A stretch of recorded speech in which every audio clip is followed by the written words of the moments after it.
alternative ဂီတလောကမှာအမှတ်ရစရာလူ2ယောက်ရှိပါတယ်ကျွန်တော်တို့တယောက်ကကိုဒိုးလုံးဖြစ်ပါတယ်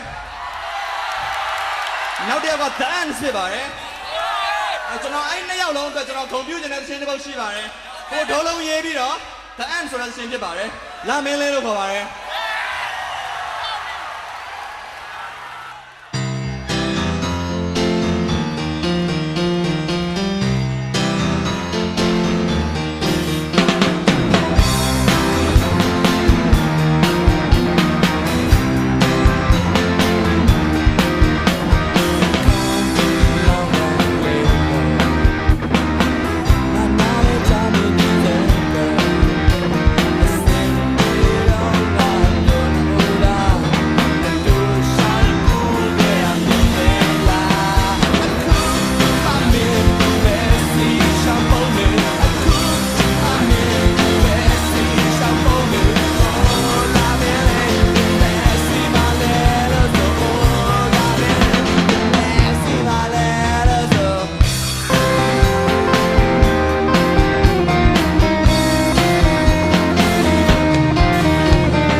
Research and make a great game.